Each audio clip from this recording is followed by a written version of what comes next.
조지아의 아시아인 인구가 급증한 것으로 조사됐습니다. 센서스가 발표한 2020 조지아 인구조사에 따르면 지난 10년간 조지아주의 백인 인구는 감소한 반면 아시아인과 흑인, 히스패닉 인구는 큰 폭으로 증가했습니다. 보도에 스티브 홍 기자입니다. 2020 센서스 결과 발표에 따르면 조지아 인구 분포에 많은 변화가 있는 것으로 조사됐습니다.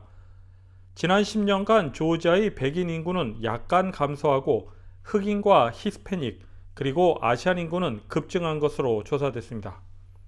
세부적으로는 주 전체에서 흑인 조지아인의 수는 13% 증가한 반면 백인 인구는 1% 감소했습니다.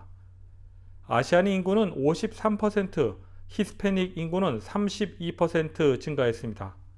조지아주의 백인들은 50%를 약간 넘는 수준으로 주 인구의 과반수 이상을 차지했습니다. 애틀란타 지역에서 가장 큰 4개 카운티는 캅, 디켓, 풀톤, 그리고 귀넷으로 각각 10% 이상 성장했습니다. 전체적으로 조지아의 인구는 지난 2010년에서 2020년 사이 10% 증가한 1,070만 명으로 약 100만 명 이상이 추가됐지만 연방 하원에서 다른 의석을 확보하는 데는 실패했습니다. 조지아주의 159개 카운티 중 67개에서 인구가 감소했으며 그 대부분은 소규모 시골 지역으로 이는 전국적인 추세의 일부입니다. 한편 미국은 2010년에서 2020년 사이 7.4% 증가한 3억 3,140만 명으로 역사상 두 번째 가장 낮은 성장률을 기록했습니다. 남부 지역은 지난 10년 동안 10.2%로 가장 빠르게 성장했습니다. KTN 뉴스 스티븐입니다. 연방질병통제예방센터 CDC가 오늘 화이자 또는 모더나 백신 추가 접종을 국민들에게 권장하기로 결정했습니다. 일부 암 환자나 장기 이식 수혜자 등 면역 체계가 약한 사람들이 그 대상입니다. 연방식품의약청 FDA가 목요일 코로나19 백신 부스터샷을 승인한 데 이어 연방질병통제예방센터 CDC도 추가 접종을 권장하기로 했습니다. 승인된 백신은 제약회사 화이자 또는 모더나가 개발한 백신입니다. 로셰 워렌스키 CDC 국장은 추가 접종 대상자가 미국 성인 인구 2.7%라고 밝혔습니다. 이번 부스터샷 대상자는 암 환자, 장기 이식 수혜자 등 면역력이 약한 사람들입니다. 하지만 앤서니 파우치 국립 알레르기 전염병 연구소장은 아직 모든 사람이 추가 접종을 할 필요는 없지만 언젠가는 모든 사람이 부스터샷이 필요할 수 있다고 말합니다. 한편 추가 접종 백신이 기존 접종한 백신과 같아야 하느냐는 질문에는 같은 백신을 맞는 것을 권장한다고 답했습니다. 이후 CDC와 FDA의 승인이 모두 떨어지면 부스터샷 접종이 시작될 것으로 보입니다. KTN 뉴스 김상은입니다. 가스사우스 컨벤션 센터에서는 오늘 오후 직업박람회가 열렸는데요.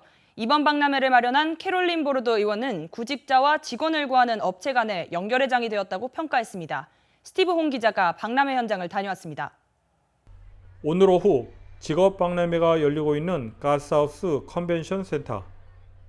페덱스와 아마존, 퍼블릭스 같은 업체 관계자들이 박람회를 방문한 사람들에게 구인 분야를 소개하고 있습니다. 또한 귀네 카운티 정부와 경찰서, 쉐리프와 닐번 경찰 등 공공기관에서도 이번 박람회에 참여했습니다. 구직자들은 평소 궁금한 점을 업체나 기관 관계자들에게 질문을 하거나 유인물을 챙기는 모습을 볼 수 있었습니다. 이번 박람회는 조지아 제7지구 캐롤린 보르도 연방 하원 의원이 주최한 것입니다. 보르도 의원은 오늘 직업 박람회에 63개 업체와 기관들이 참여했다고 소개했습니다. So we have 63 employers, over 3,600 jobs that are available here.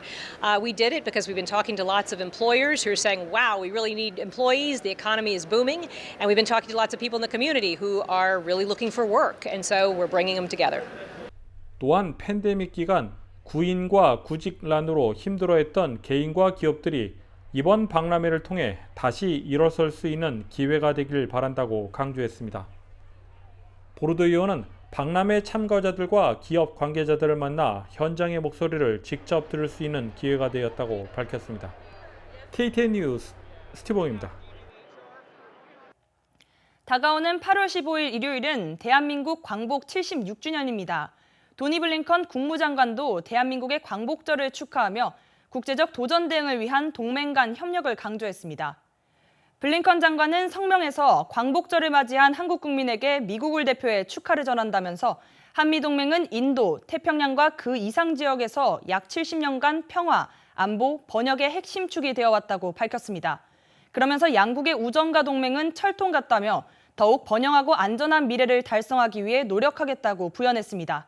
국무장관은 매년 광복절쯤에 한미동맹의 견고함을 강조하는 축하 성명을 내왔습니다. 다음은 스포츠 소식입니다. 금주 경기 소식을 배준경 기자가 종합했습니다. 애틀랜타 브레이브스가 오늘부터 주말 동안 워싱턴 내셔널스와 3연전을 치릅니다. 내셔널리그 동부지구는 현재 1위부터 3위까지 단 한 경기 차로 엎치락 뒤치락 순위 경쟁이 치열합니다.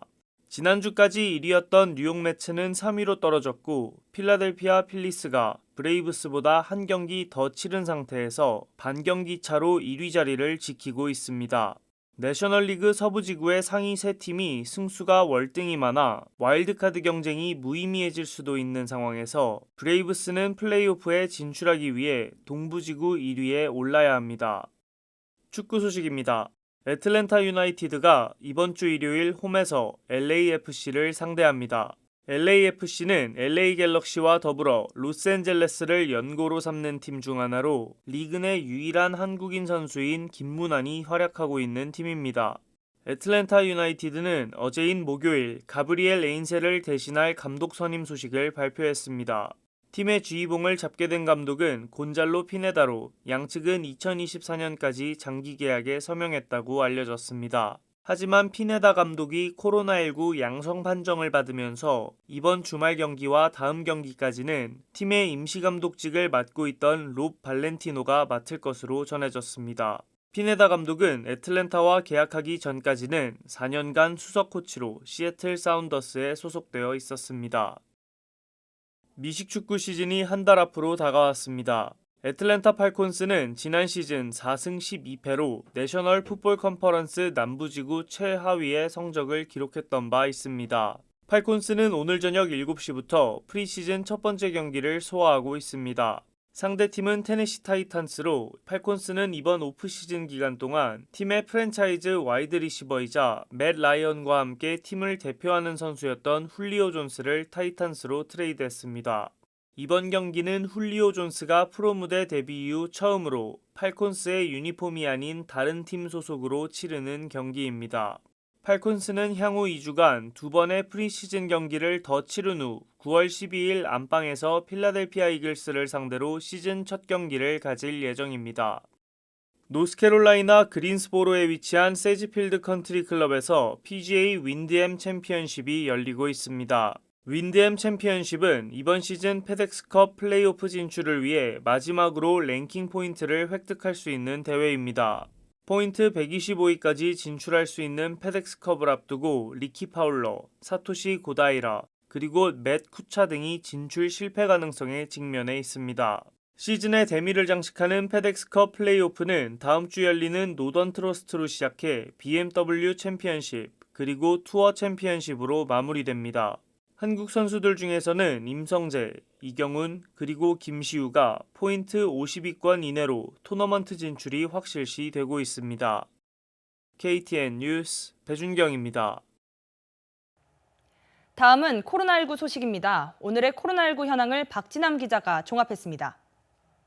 8월 13일 오후 2시 50분 기준 미국 내 코로나19 누적 확진 환자는 3,721만 9,951명, 누적 사망자는 63만 6,379명입니다.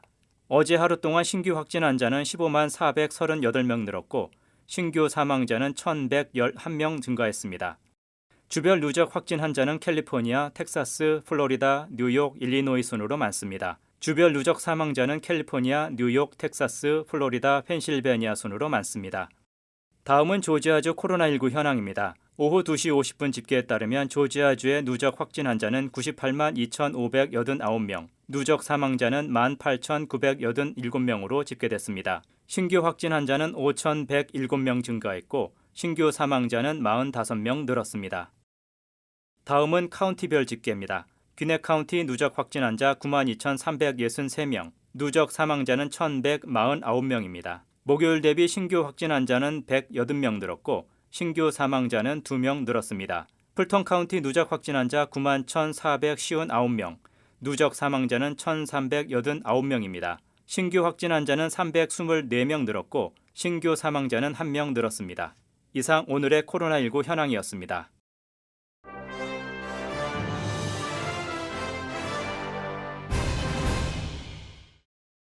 (12일) 1989년 개봉 영화 꿈의 구장을 현실로 옮긴 아이오와주 다이어스빌 필드 오브 드림에서 메이저리그 공식 경기가 열렸습니다. 영화의 한 장면처럼 시카고 화이트삭스 선수들은 올드 유니폼을 입고 옥수수밭을 지나 그라운드에 등장했습니다. 상대팀 뉴욕 양키스 선수들도 영화 속 유령처럼 나타났습니다. 개최만으로도 큰 화제를 모았던 경기, 결말까지 영화같이 극적인 마무리였습니다. 양키스가 9회 초 홈런 2방으로 3점 차 열세를 8대7로 뒤집었습니다. 올해 이 필드 오브 드림에서 열리는 경기는 이번이 처음이자 마지막입니다. 1년 뒤에나 다시 볼 수 있습니다. 중계 제작을 맡은 폭스 스포츠는 이 한 경기를 위해 카메라 39대를 동원해 영화 같은 현실을 만들어냈습니다. 코로나19 신규 확진자 수가 급증하면서 미시시피 대학 의료센터는 병실 부족으로 금요일 의료센터 주차장 일부를 병실로 사용할 것이라 전했습니다. 의사, 간호사, 약사, 호흡기 치료사들은 최소 14일 동안 야전 병원에서 근무하게 됩니다. 최근 미시시피 주 전체의 백신 접종률이 급등했음에도 불구하고 여전히 주 전체의 35%만이 백신을 접종한 상태입니다. 이러한 접종률은 전국에서 두 번째로 낮은 수치입니다. 현대자동차 엘레베마 공장이 차량 500만 대 생산 기록을 세웠습니다. 공장 가동 16년 만입니다. 현대자동차 엘레베마 몽고베리 공장에서는 12일 500만 대 생산 달성 기념식을 열었습니다. 500만 번째 차량은 지난달 27일에 생산된 산타크루즈로 알려졌습니다. 엘레바마 공장은 2005년 5월 20일 본격적인 양산에 돌입했으며 2009년 100만 대, 2012년 200만 대, 2015년 300만 대, 2018년 400만 대를 각각 돌파한 바 있습니다. 현대자동차 엘레바마 공장에서는 소나타와 엘란트라, 산타페, 투싼, 산타크루즈 등 5개 차종을 생산 중이며 차량 한 대 생산에는 16시간이 소요되는 것으로 전해졌습니다.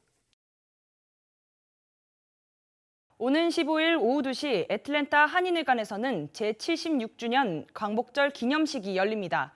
많이 참석하셔서 광복의 기쁨을 다시 한번 느끼는 뜻깊은 시간이 되시길 바랍니다. 이상으로 8월 13일 KTN 뉴스를 모두 마칩니다. 시청해주신 여러분 고맙습니다.